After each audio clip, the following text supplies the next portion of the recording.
Welcome to the Iron Roots podcast, where we talk about sports, sustainability, and anything else that inspires us. Good seeing you again. It's good seeing you again as well, isn't it? For sure. Exactly. It's a shame that we've been talking for an hour before this and we've got nothing to talk about. Yeah, I mean, that happens. I think we'll figure some things out to discuss during today. First of all, might be good to have a little short introduction of yourself. Obviously, I know who you are. We've been talking for quite a bit, but maybe for the people who've never seen your face before on videos. There are people that have never seen my face. I'm not sure if there are, but if there are some out there, is there anything like that you want to... Just a little bio, my bio. Little bio. So my name is Paul Waye, and I am a plogger. So every time I go running, I will pick up trash. In fact, anytime I do any sport, anything I load up to Strava, I will go and pick up trash. It only has to be one piece. I'm 55 years old. In fact, in 2 days, I'm 56. Well, congratulations ahead of time. Thank you very much. Where's the cake? Yeah, totally forgot the cake. Failed already. Oh my God. I have some in the fridge for you later. Excellent. And the rest, I suppose, I'm an ex-Brit. So I'm now officially a Dutch person. I've got a wife and 2 kids, and they're quite a handful. Yeah, I can imagine. I haven't started that yet, so that eventually will come later for me. And I've not been a Brit, so that must be also a different experience from Britain to It's here. quite interesting, especially we just had the coronation, of course. So yeah. That's made sort of quite.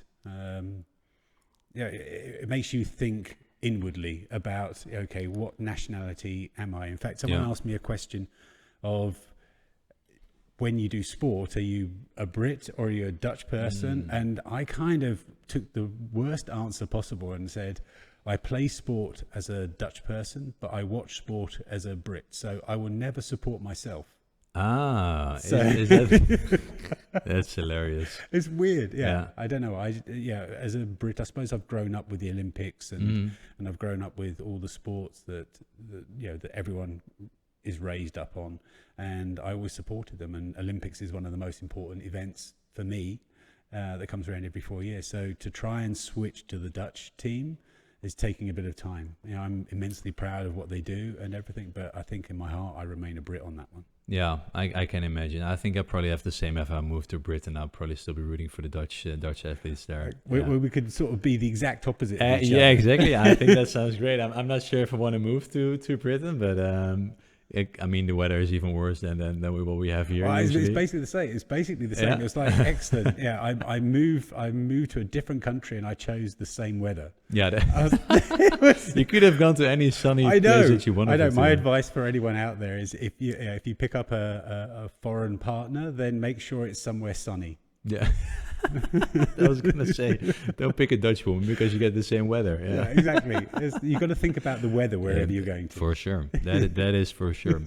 So we met through your plogging adventures a little while ago, and I was immediately intrigued because of it, because I thought to myself hey, wow, there's actually people trying to make the world a cleaner place and not just talking about it through whatever medium, but actually doing something. So I appreciated that from the beginning, and seeing the whole mission you're going for grow after a while is amazing to see. So can you maybe tell a bit about what actually made you start plogging? What was the first steps? Yeah, so it's a story I tell a lot because it is the foundation of everything I do, but I'm going to go back a little bit further. So officially I started in September 2011. So at the time of recording, it's sort of 12 years ago.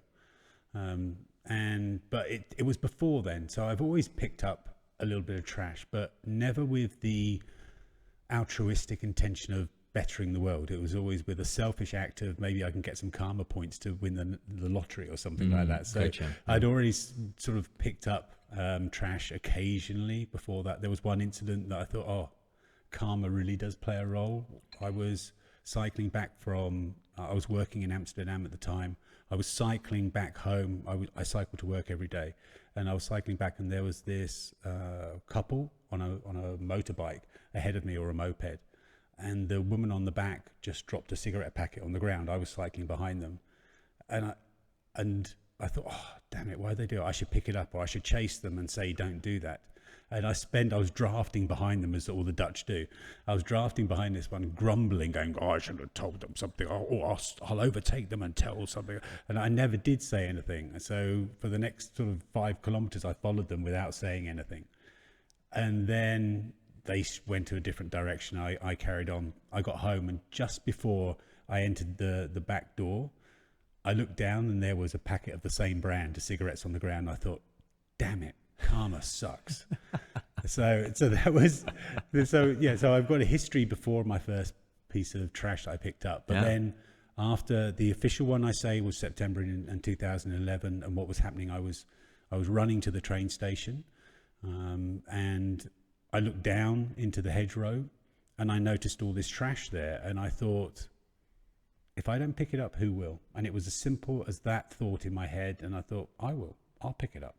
So I just picked up a handful, and I carried it to the train station. And the thing I'm really glad that I did was, before I put it in the bin, I took a photo and made a tweet. And so that really is the first official plogging tweet that I've made. So I can look back and say, 27th September 2011, bang, there's a tweet. So that was when I started. Plogging wasn't a word then. And so I had to use something else. And I just said, I was actually in England at the time, and I said, keep Britain tidy, which was a sort of a slogan that I'd grown up with in Britain. Mm-hmm. And so I just used that hashtag. But now we've got plogging, which really unites us. Yeah, it makes I think more of a universal thing, instead of, hey, you got to keep this place clean, let's keep the whole place. Yeah, before that moment, everyone was using a different word. They would like say, I went on a cleanup, I went litter picking, I went wombling, which is another one in Britain that has a very well-known phrase, mm-hmm. but outside of Britain, no one would know it. So what plogging has done, the word plogging, is that it's united us all throughout the world. So I can go to Japan, I can go to Canada. It doesn't matter where I go, I can say the word plogging, and they know what I'm doing, and I know what they're doing. Yeah, that's awesome. I think as well, for people to have like one word and attach basically all their own stories to that, makes it also, I think, a lot more inspiring, because now people know where to look for. If it's only different words, and how are you going to ever know what people are doing in other countries if it doesn't work? Yeah, exactly. So do you think that has grown a lot over the past years, like the whole plogging movement, or do you see like stagnate from when you started? Well, the interesting thing was, it became, I think, word of the year this is in Britain, I think. It became word of the year in 2016, 17 or something along those lines. And cool. I think that was when I first heard about it, when it became word of the year in the UK. And in fact, my wife said, oh, there's this word, I think, that sort of unites us. So that was the first time I used it. So has it grown? Yes, it has grown a lot, and it's become to the point where it is a universal word. It still has got a long way to grow, for sure. But if you look at my account and you look at the people that follow me or who I follow, it's a global community. So yes, it's fantastic. It's got its own world championships now, of course. Yeah, that's crazy. Can you talk, because I followed obviously closely when you were joining that. Can you tell about your experience? How was that, joining that? Yeah, it's crazy. It's got its own world championships. It's just crazy. And to think that I'm second in the world. Yeah, so I came second. Awesome. Yeah, I went out there trying to become first, but unfortunately I failed. I got beaten by a 70-year-old, which I think is the most fantastic thing. He just played a more strategic game than I did. I picked up stacks of trash, and compared to what I picked up, he didn't. And he picked up about a third of what I picked up. But he played a better game. He played the rules of the game and the points that he got. So yeah, the World Championships is a funny thing. It started during the pandemic in Italy. So there was a company in Italy that wanted to do a World Plogging Championships, and they started it. The first time was during the pandemic, so it didn't really have much of a global footprint. And then last year I went to do it, and we had quite a few nations. I think, I'm guessing off the top of my head, but I think around 12, 13 nations or something. That's cool. And and I think around 100 people took part, and it was a fantastic event. It was sort of, what was really hilarious is I'm so used to doing running events, and when and you see that, you watch a marathon, the gun goes off and everyone just goes in a straight line.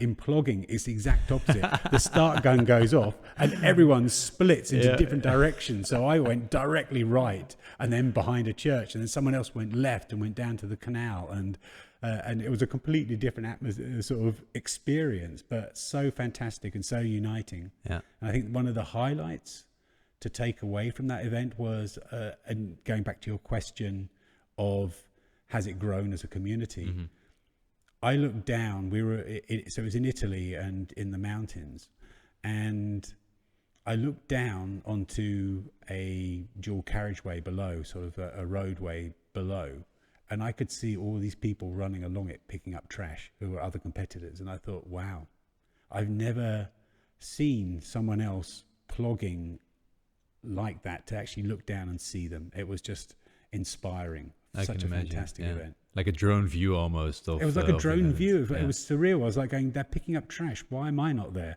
Oh, hang on, I'm picking up trash up here. Have they got more than me?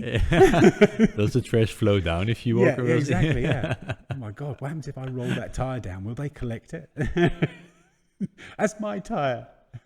That's great. Honestly, like I think events like that also make it more of a game almost, all right, to gamify the whole experience. That's great. It's fantastic, and there's a few other places now that are starting to pick it up, and I hope it turns into something a bit like triathlon. So triathlon, you've got different distances, you've got different sort of competitions. You've got Ironman, you've got sprint, Olympic distance, you've got relays. So you've got all these ones, and I think plogging has that capability of having the same thing. So it won't be just one type of plogging. It will be, okay, we've got smaller groups that are doing something different. There's just so much diversity and ways of doing it that we can have all these different multiple events sort of existing together, and I really look forward to seeing that. Yeah, it could also even be like a TV show. You have like these old game shows where they do like all different kinds of events. I'm a bit reluctant to get this out. I'm a bit reluctant to say this out loud, but one of my dream ideas is,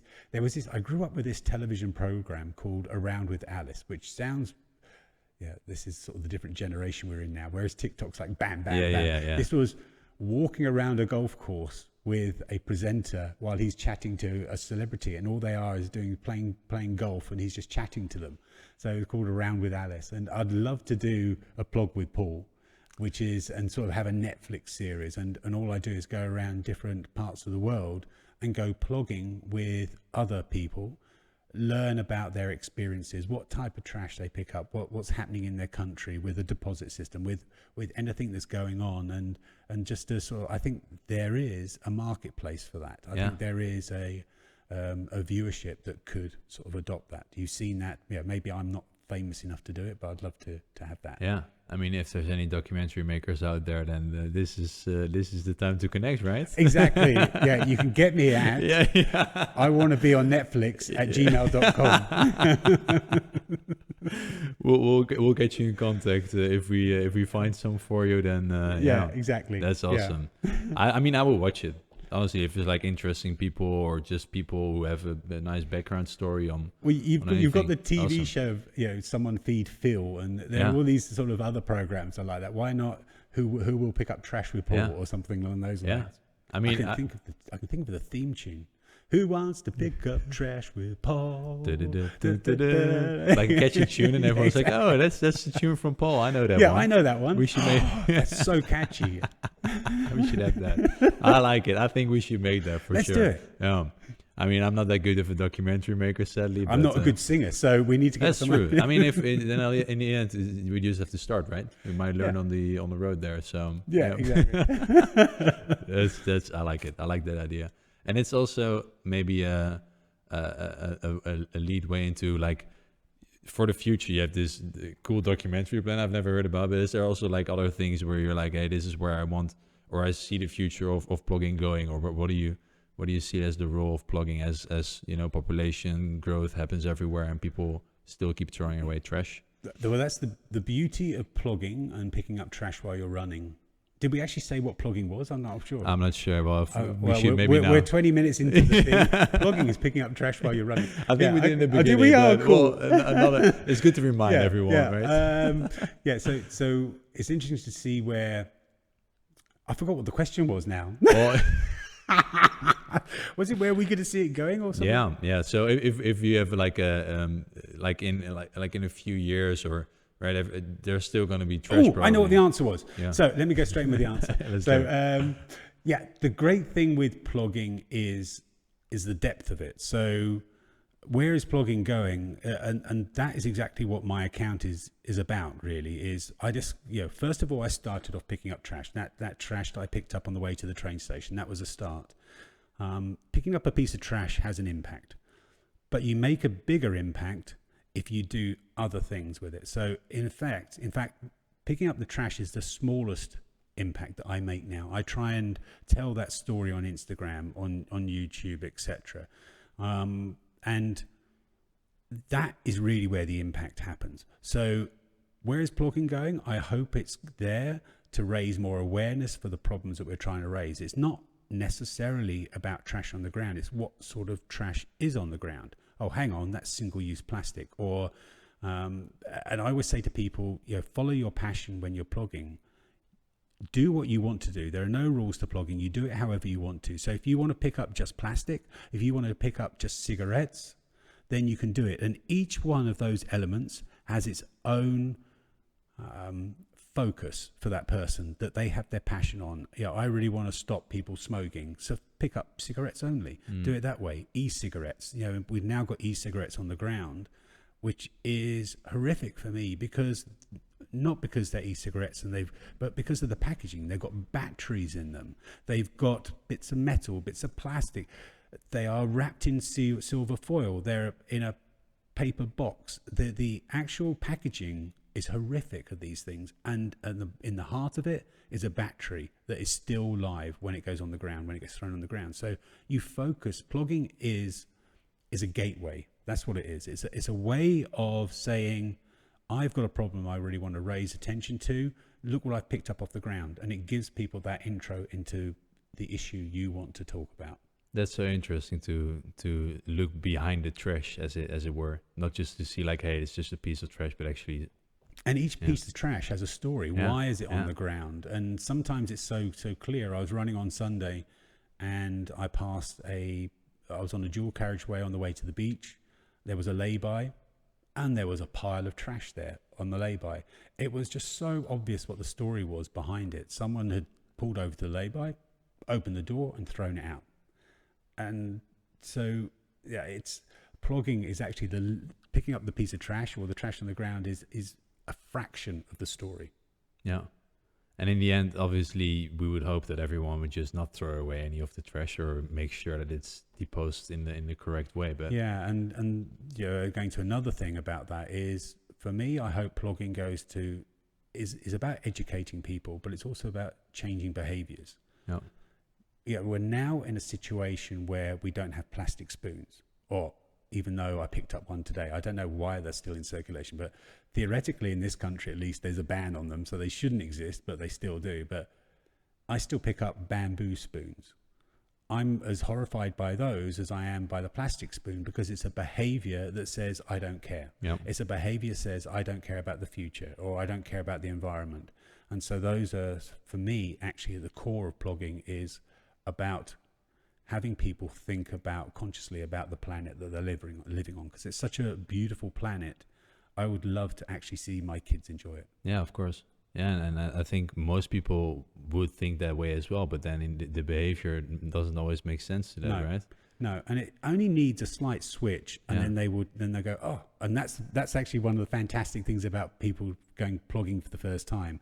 So sometimes I get people coming on a group plog with me, and they've never done it before, and it's a bit like that Matrix scene, the red pill or the blue pill, and suddenly they've seen the trash on the ground, they can't unsee it, and it's quite shocking, that realization on their face. Yeah, of course. Yeah. They just don't see it, and even to the point where media is filming and they're making photographs. I saw something the other day, and it was I think it was like a Dutch news channel and they took a photograph of a beautiful flower or something, and next to it was a piece of trash. They are so oblivious. It's invisible to them. They need to change that behavior. So what I hope to do is get them to see there was a piece of trash beside that flower you took a beautiful picture of. Yeah, and it messes up so many things that can be beautiful in life. And I mean, here in the Netherlands, I think even if a place gets trashed, after a while, like the government will clean it up on a municipality. But in the end, that shouldn't be the case, right? And then again, like, do you have any idea like how many things end up in the waterways and stuff because they're not? That's correctly? You're actually with the wrong person to give me stats. So I don't know any stats in my head. I like to say it's because for me it's more about the feeling of it. Gotcha. In reality, it's probably me just being too lazy to remember facts. I don't know how much there is. I know it's a lot. I have got some facts. So which shocked me. Yeah. In as much as, so in January, I just focused on picking up energy. In fact, this year I focused on picking up cans, aluminium cans, just for 1 month, just on my daily runs, just around Haarlem, the place where I live. And in that 1 month, I picked up 8,000 cans, nearly 8,000 cans. Wow. Now that's a big number, Yeah. but here's a stat for you. If you put those end to end, it was 1 kilometer long. So 1 kilometer of aluminium cans just from me in 1 month. And that's just around Haarlem. Yeah. That's just, I did quite a lot of sort of kilometers in that month, but there's something like 100. Oh, now I'm showing off my facts. I do know facts. No worries. I'm actually disputing myself. Yeah. No, you do know statistics. I think there was something like 170,000 kilometers of roadway, and I'm just looking at one small area, and that was the thing with the cans. If you actually figured out how the distance between them from during my runs, it was every 50 meters. And that's the thing, is people don't realize how it all adds up. Yeah. If you were walking down a street and you'd see a can every 50 meters, you go, yeah, there's a little bit of trash, but not much. So how come I picked up 8,000 in 1 month? And then think about the 170,000 kilometers of road. If there was a can every 50 meters. Yeah, that's Shocking. crazy. That's crazy. And honestly, like, even, I mean, you're there in that area, but there's plenty of areas where there's no sidewalk or no people are walking. It's just in a ditch somewhere. Yeah, and with the plogging, one of the biggest impacts I feel I make is when I'm running in the countryside and I pick up trash, because sure enough, in the city centres, etc., the councils are picking up the trash and they're doing that, but a lot of the trash I pick up is in the countryside, is on the way to the beach, the bike path on the way to the beach, and there I really feel like I'm making a big impact, because going back to that first question, look at that, I've made a little round coming back. Oh my God, like a professional. Getting back to that first point of statement, if I don't pick it up, who will? Yeah. And in those cases, not many people. Yeah.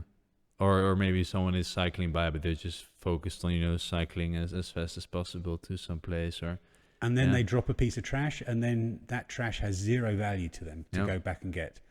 There is, even with the deposit system on the can, it's 15 cents. If someone drops it, then will they stop their bike and go back the probably 50 meters now? And you see that sometimes on the way to the beach in the summer. A lot of times I pick up water bottles, single-use plastic water bottles that are completely full. They just drop them and they're going, well, it's not worth much. I'll just pick up something when I'm there. Yeah, that's insane. Honestly, but that's in some sense, if people think out of sight, out of mind, a little bit of not being able to see the effect that it can have, because it's not in their direct, it's not in their own garden or something where they throw it away. Yeah, and a crazy one I'm getting at the moment is, now the pandemic is officially over. Yeah, I'm still finding masks.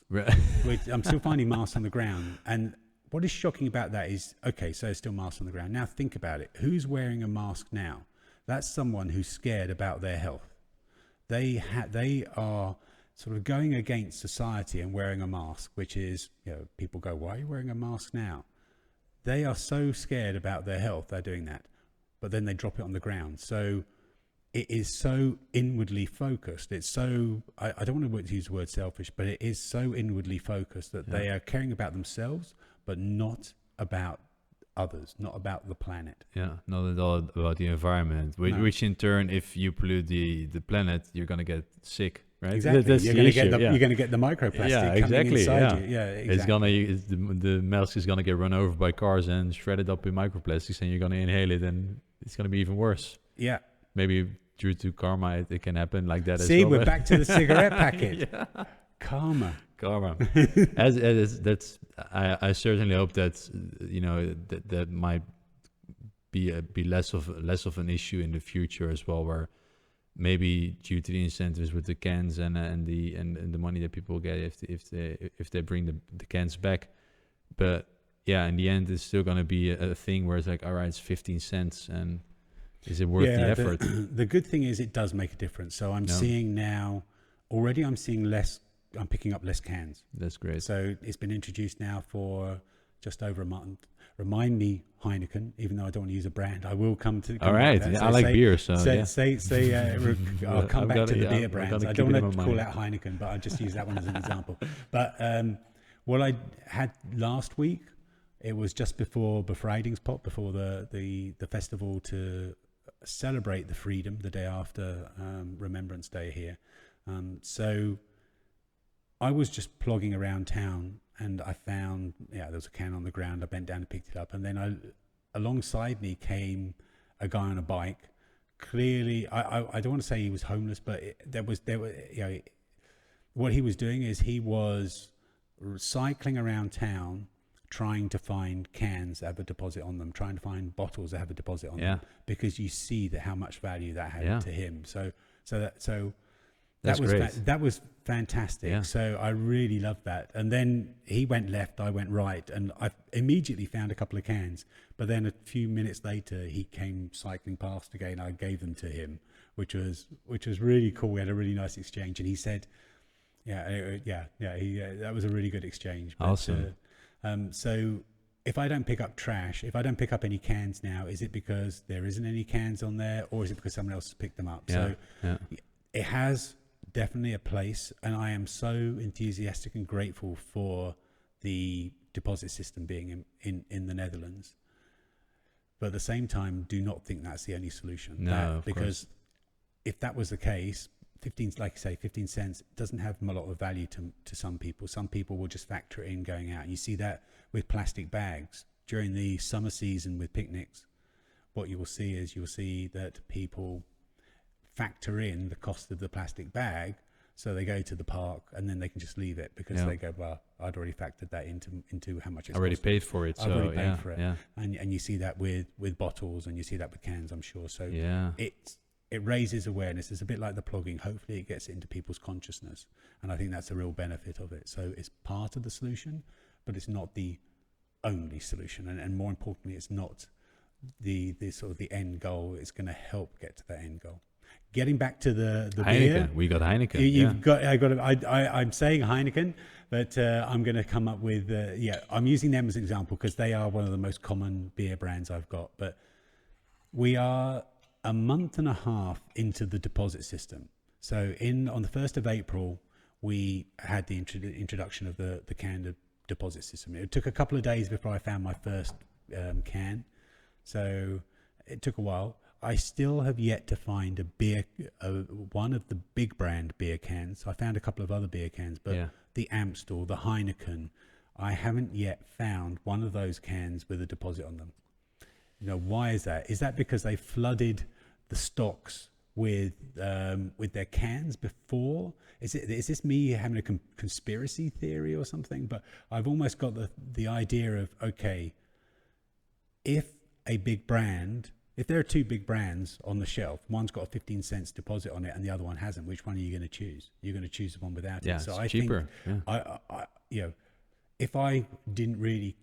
if I was cynical, I would say that some of these brands have actually flooded the stocks before they had to, because I think the rule was they had to use the logo from a certain point on. If they've got enough stockpiled before then. And I think even, I don't know which brand, but I think one of them called like a lawsuit because they didn't change it in time. So really? I think they had to pay like $1 million or $1.5 million in fines. Okay. But probably they just made a calculation like, hey, if we pay like $1 million, it probably saves us in the end because people are gonna probably buy more beer if it's cheaper, and also we don't have to take care of all the recycling stuff. So in 1.5 million, and it is in costs, and on the other hand, it profits us for 4 million. Exactly. We're not going to change, right? So I shouldn't be so cynical. And Mr. Heineken, please let me still be sponsored by you. I would love to work with you. So please ignore everything I've said. We'll put a big asterisk next to it. Like, hey, this is just other brands are other available. Brands are there as well. So it's not just Heineken. Yeah, exactly.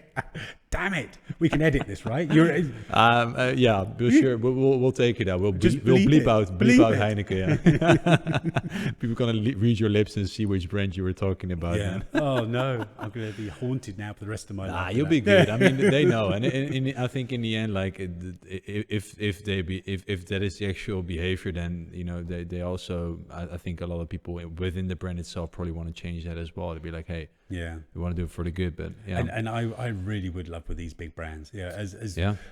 My account is all about, although we seem to be a bit negative, or we're talking about negative things, for me there's every opportunity for these brands to step up the game and to make change. And I would love dearly to work with Red Bull, to work with Heineken and Coca-Cola and be an ambassador for them. I would love that, because I think for me it means I can reach an audience that I couldn't normally. Of course, it's the impact. The impact, and it's quite interesting. I'm going to ask you a question now. Of course, there you go. Look at it. It's not just one way street. It's greenwashing. Yeah.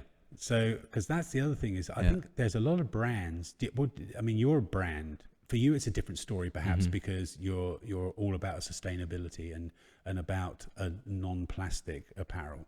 So you're already on board with it. But it feels like that some brands now are reluctant to almost get on the wagon and do things because they're too scared of being labeled greenwashing. Yeah.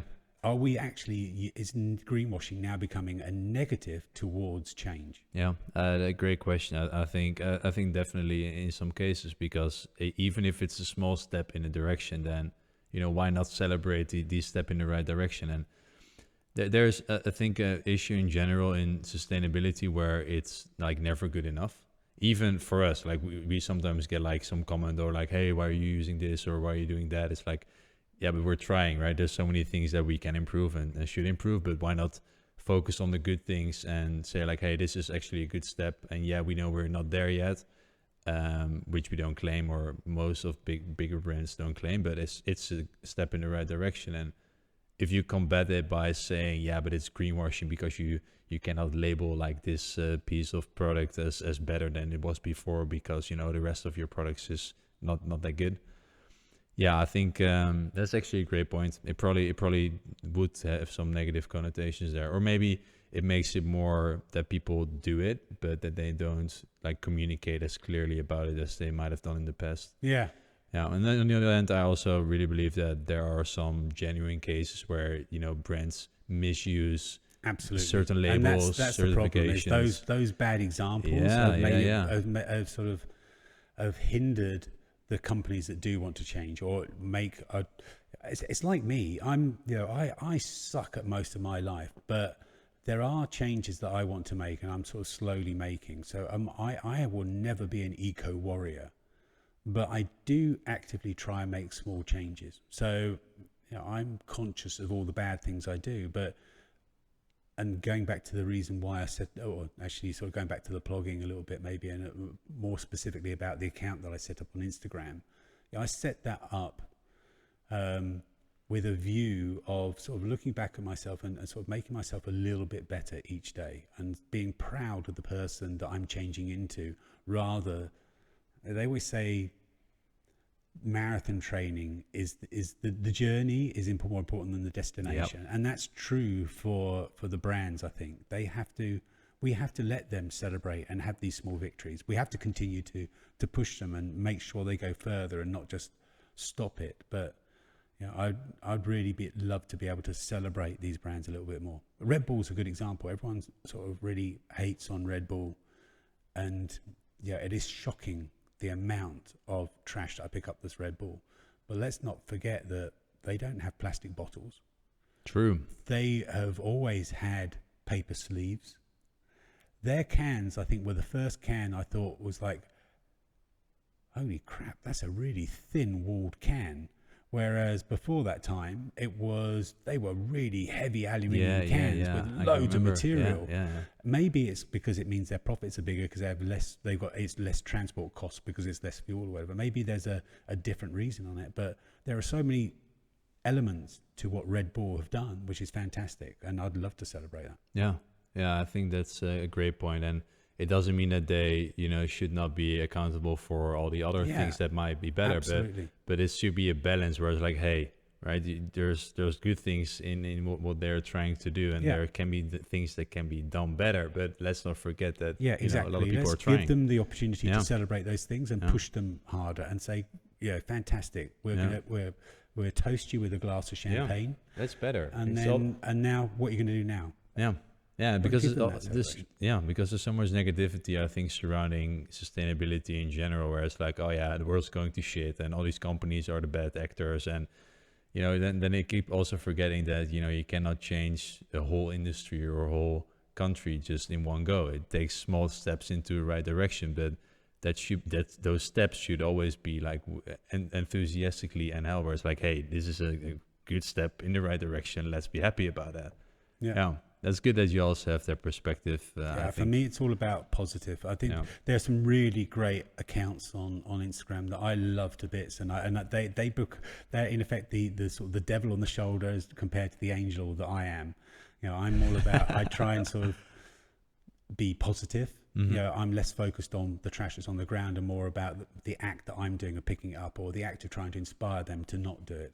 But there's still a place for the ones that are saying, no, you're an awful person, you drop trash, and so they still have a place, but let's have also a light of positivity as well. Yeah, I agree. It should be balanced. I think especially if you learn about these issues, then you don't want to be bombarded all the time with those same issues, because it doesn't, I think, help people in a sense that they feel better about the future if they're only bombarded with videos of the ocean full with trash, or like sea turtles getting killed because of plastic straws and stuff like that. And it's also like, hey, that's bad, but let's also see all these awesome initiatives around the world that try to make it a better place, and focus on that and give that more energy instead of giving more views to the world that's going to shit. I'm I never thought about this, but I don't know if it's going to work. Let's think. I would rather be the person with the carrot in front of the donkey than the guy with the shovel behind the donkey. Of course. Yeah, definitely. That's a good one. It's trademark. A trademark right away. Copyright, exactly. No, but we want to have a global movement, so we should not copyright anything, right? Everyone's free to use. I mean, we serve this podcast, so then it's the timestamp. Then people know, like, it's Paul who figured this one out. Exactly. We'll have this on the internet forever. Exactly. Would you rather be the guy with the carrot or the guy with the shovel? The guy with the shovel. I like it. So you've also brought some stuff with you on the table for the people who are just listening. There's Paul brought some stuff on the table. Can you? Yeah, this doesn't really work on radio, but I mean, we could kind of talk about what kind of things there are. So, maybe are things you use during plogging. I assume, right? Oh, there you go. So there we go. I'm putting on the table a plastic bottle. So here's actually on the way here. I just picked it up. So I've got nothing to say about it other than the fact it's got a deposit on it, and so I've just made 15 cents walking here. I mean, you came here, made some money. What else would you like? I know. Right? I know exactly. That doesn't mean you don't have to pay me, right? Oh, shit. We're gonna deduct it off the price, right? That's what happens. Yeah. But, just as a showcase of like, hey, it's easy to pick up, and you can actually make some money while you're walking home. Yeah, right? Yeah, exactly. So someone's just thrown that on the ground. Yeah. They've just thrown away. We're in a period where everything is so expensive. The cost of living is crazy. I'm like, how the heck can I pay my electricity bill, let alone eat? So but people have got money enough to actually just drop money on the ground. So there's something we need to switch as a society to go, okay, I'm not going to drop that because that's actually money I'm just dropping on the ground, or even more with single-use items. we are so willing to buy things that are single use rather than, I'm old. I come from a period where I'd go to school with sandwiches. Yeah. Now we're in a world where kids go to school with money. Oh, look, I really am like a grumpy old man. It's so good. It's so good. We'll make a positive twist out of it. Don't worry. but yeah, there seems to be, as much as we're so concerned about the cost of things at the moment, we're still quite willing to just spill that money and drop it on the ground, literally. So yeah, that was just something I picked up on the way here, and I could have actually made more than just 15 cents. Yeah, of course. I think I could have made sort of a couple of euros. Yeah, definitely. Just on the 10-minute walk here. And this area especially, like it surprises me so much that people just hang out in the evening and just throw everything on the ground. What you need is a resident plogger. I could need a resident plogger. Yeah, honestly, and I should probably do it more in the area as well. But for me, I always feel like it's also it's being enabled to have this behavior, because I think every afternoon the municipality comes by, cleans it up, and the evening the people who are actually hanging out in that area are back again, and they do the same thing each evening, because they don't see, they're like, all right, it's gone again. But if you would leave it maybe for a month, it's like you would walk around in the filth, and it's like, yeah, that's actually a really good point, because there are, it's not all. 95% of the time I get really positive shout outs and things from people driving by in their cars, and they're really enthusiastic what I'm doing. Occasionally you'll get someone that says, leave that's the council's job. And you are right. So getting to your point, I really am conscious the fact that if I pick it up, then I'm making the problem disappear. Unfortunately, the problem's back there the next day. And the problems, and if I don't pick it up sometimes, what you'll see is I'm picking up something right by the water. If I don't pick that up, maybe the council will pick it up a couple of days later, or maybe it goes in the water. Yeah. So if I don't pick it up, then it might not be able to be picked up. Yeah. So I'm very conscious of the fact that, yes, I might be sort of removing that trash, but I think there's too many positives for me to not do it. Definitely. And also I think the behavioral thing is, if people see you doing it, then it's also like, hey, right, this guy is doing it, why shouldn't I be doing the same thing? Going back to the same thing that we said earlier, which is picking up the trash is the least of the impact that I make. It's and I have a piece of advice for people plogging is, don't put it in the first bin, put it in the next bin. If you carry it a little bit further, there's more of a chance that someone else will see you doing it, and there's more of a chance that you'll raise awareness by not putting it in the bin. I'll often carry bags when I could put them in the trash, and I'll just run with bags of trash just to be more visible about what I'm doing. Not to say, look how cool I am, which plogging is cool. Not saying I am cool, but plogging is cool. But to say, look how easy it is. Look at the problem we've got. Look at the things we can do to solve it. Yeah, I like that. That's a great way of looking at it, and also putting it in perspective of having those people work together and changing as a whole, right? Yeah. Does it sometimes feel alone plogging?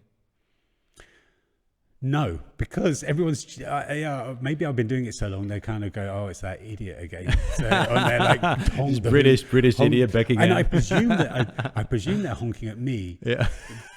There have been a couple of times when I've had like a honk and I've gone, yay, thank you, and then I look up and they're like honking, talking to someone else. Or something.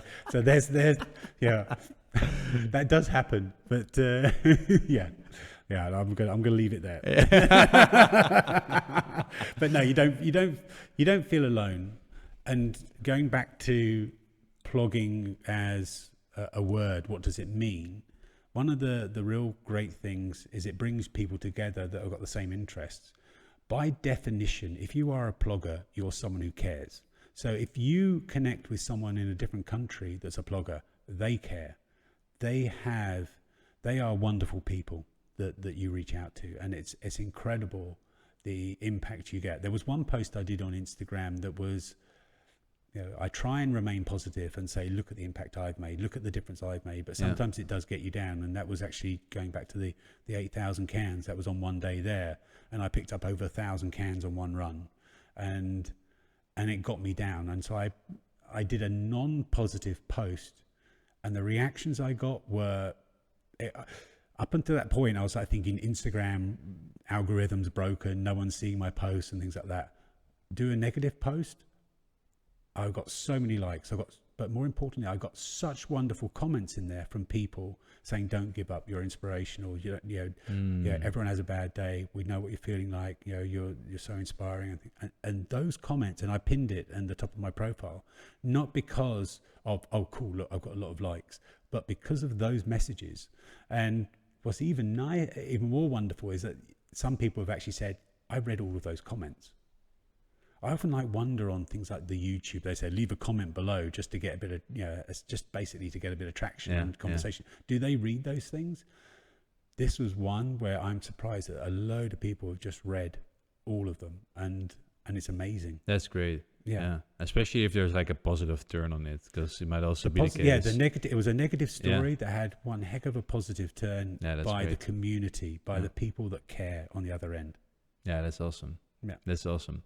And you always make these videos of your adventures on going with plogging. Is it gonna be and you mentioned the documentary like abroad? Are you gonna make like a small movie as well of all those small plogging videos together and have like one big inspirational video? I'm not sure. I think you can only have too much of this face. It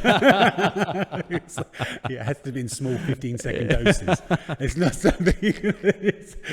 I don't think we should do that.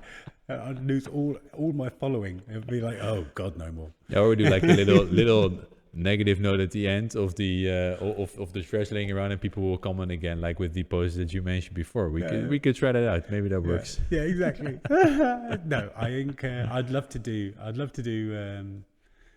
be so big. I won't hide the fact I'd love to have a gazillion followers. I'd love to have because it gives my voice more power.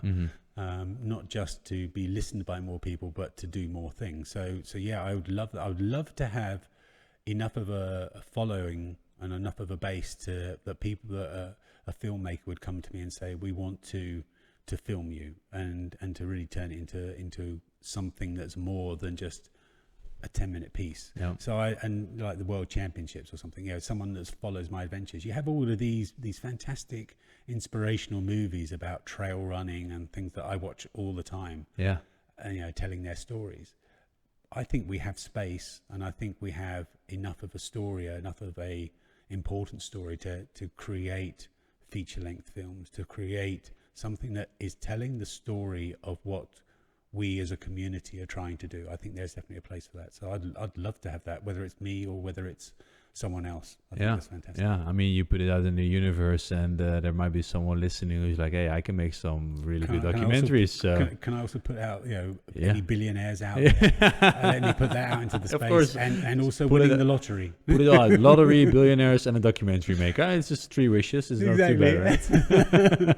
Now, forget the documentary. If I get the billionaire supporting me or the lottery, then I'll be making that anyway. So we need only those two. But there's actually, at the moment, this shows you how crazy my brain goes. At the moment, there's a guy a Brit that's running across America. William Googe, I think is his surname. He swears too much, so I don't like that about him. So stop swearing. But it's incredible what he's doing, because what he's doing is he's running across America, and I think he's only 29, but he's doing 50 miles a day. So what's that? 70 kilometers, 70 kilometers like that. a day as he's going across, and he's doing it all for cancer. That's great. So he's doing it. It's so inspirational what he's doing. It's so incredible what he's doing. The first thing I think is, I want to do that plogging. I want to go. I want to plog across America. That's awesome. So in going back to your thing about the film, if I really did win the lottery, if I did get sponsored by a billionaire or something, what I would do is not just quit my job. It would be, the first thing I would do would be to run a marathon in each of the 12 provinces of the Netherlands in 12 days, and plogging continuously for each of those. So that would be the first thing I did. 12 days, a marathon each day. 12 days, a marathon for each of the 12 days in each of the 12 provinces of the Netherlands, and picking up trash. That's what I'd love to do. I'd love to do a 100-mile continuous plog. So I've done the 100-kilometer plog, but continuous plog. I'd love to do the 100-mile plog. I'd love to do that. And then I would go across America and I would just run my heart out picking up trash. Like Forrest Gump with the remake. I would be exactly like Forrest Gump, That's except with a awesome. bag of trash in my hand. Yeah, that's amazing. I can already see the shots like similar to the movie. Yeah. But it's just you with a lot of trash behind you instead of people. Yeah. Yeah, and That's awesome. I probably wouldn't get to the end and then say, I think I'll do that. Yeah. I think I'll carry on running. I probably wouldn't do that. Probably relax again exactly. afterwards. I'd probably face plant into the ocean at the other end and just go never again. But yeah, the first thing that goes through my head is, oh, that would be a cool movie that I could do. Yeah, definitely. Oh, that would be a cool thing that I could do to really raise awareness and things. So yeah, there's so many ideas there, and I honestly believe like the way that it's going for you as well, with the more attention you get with other videos and stuff, yeah, that should happen someday. I'm sure. I think that the biggest hurdle, of course, is actually, I love doing, going to you, going to sort of why I reached out to you all those years ago, was just to sort of support this, because I'm doing this all in my free time. Yeah. And I think people think I don't work, but yeah, I've got a 40-hour plus a week job. And so I'm doing this all in my spare time. I'd love to have that. Yeah, what I'd really would love is to be able to do those things. But to do that, I need to have an income from it. Yeah, of course. And I think that's a long way off. I don't think plogging is an income yet. But I'd love to see it at the end of my lifetime, maybe, that is something as popular as trail running, or as popular as anything else. Yeah, or like you mentioned with the World Championship, you can organize like cool events where people do it, or there's companies involved that can pay to join or whatever. I think as it grows, if more attention comes to it, then definitely there should be also and I think that's sort of really sort of realistically, there's probably not a billionaire listening to this. Yeah. I would love them to be, so I hope they are listening. Yeah, that would be really cool. So, but yeah, realistically, and realistically, the brands aren't listening. But I'd love to, I'd love just to put it out there. And I did it on a YouTube video a while back, saying, "Come on, Red Bull, you pay me half my year's salary. Heineken, you pay me the other half a year's salary, and let's see what we can do." If I do.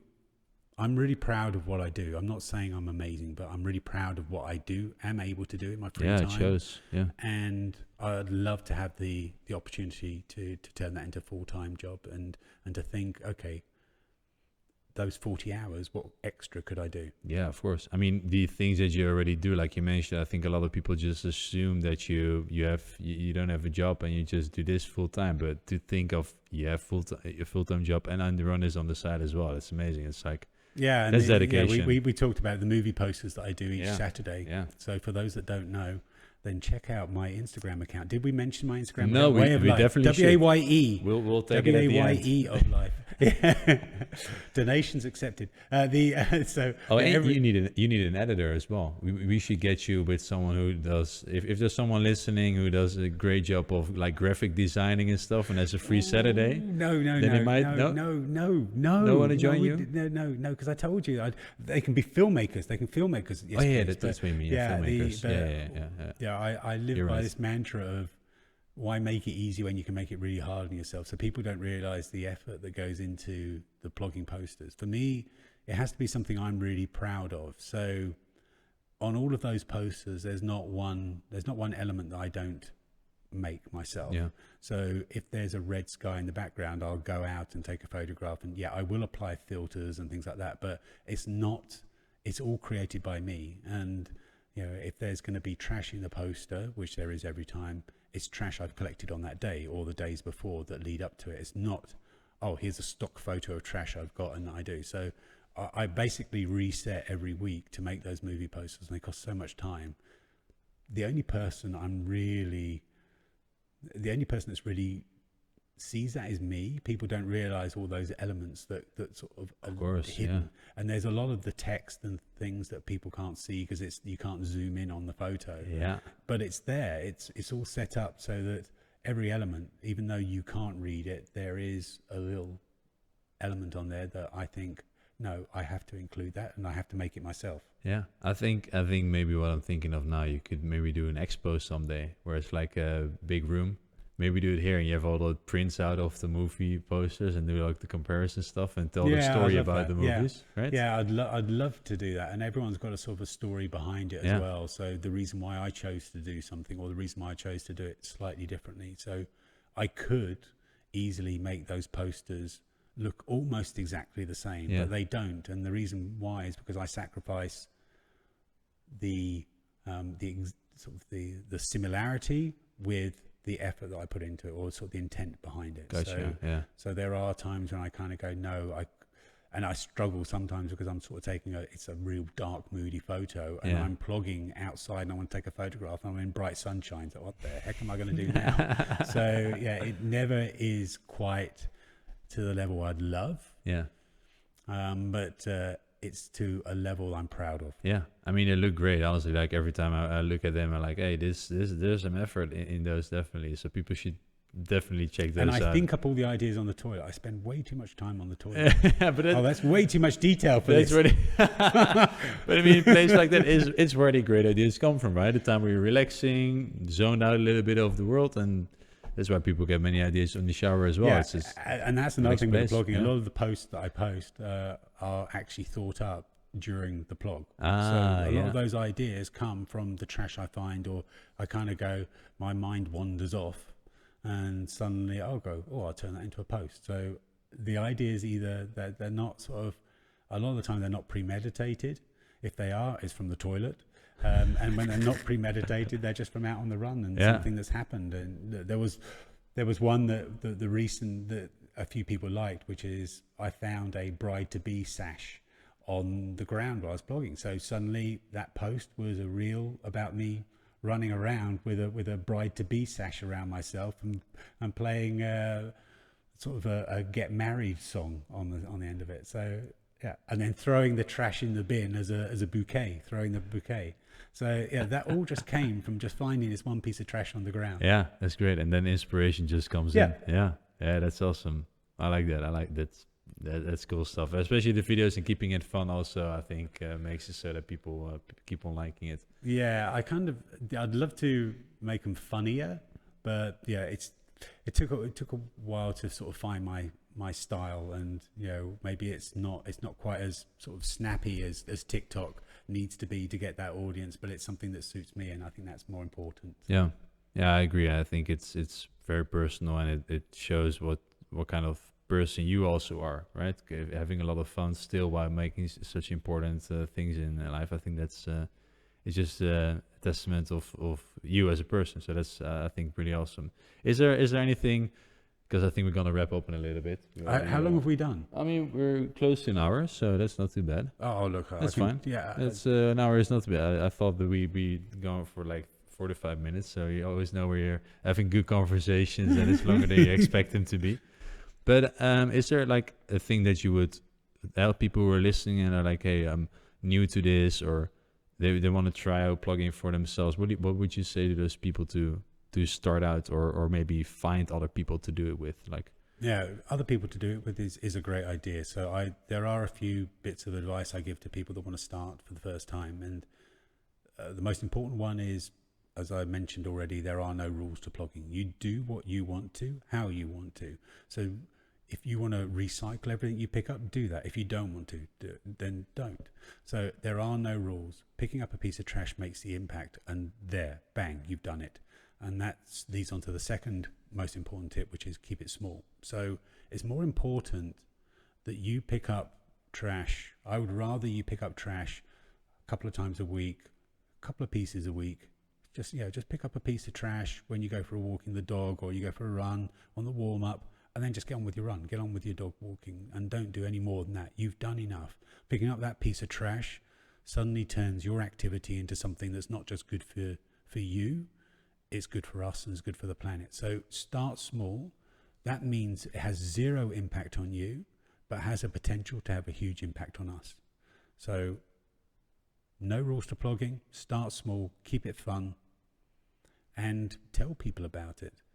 It's like I said, it's not to say how cool you are. It's to say, damn, that was easy. That had zero effort, and I've made an impact. There you go. Love that. That's awesome. Making it easy, and I think that's also in life, or whether you're doing things in sustainability and stuff, just start small, and you'll figure it out along the way. Exactly. You don't have to change the world, you don't have to pick up every piece of trash. One of the interesting things when you do a group plog is some people will. I have to push them along a bit and say, no, look, we're not here to pick up all the trash. Pick up a bit of trash, here. Pick up a bit of trash there. So your bag's going to be full. Don't you worry about it. Focus on other people seeing you rather than it being completely spotless when you leave. Yeah, that makes a lot of sense. Awesome. Well, I think we had an awesome conversation catching up. Really appreciate. I want to know how many times I said and ah. I think it'll be good. I think we'll be good. Honestly, like I've listened to it, you speaking right now, and I think you did great. So we should be fine in that regard. Otherwise, we'll need to edit some ums and ums out. But I think it's just okay. As long as it great. Doesn't go from 1 hour long down to 5 minutes.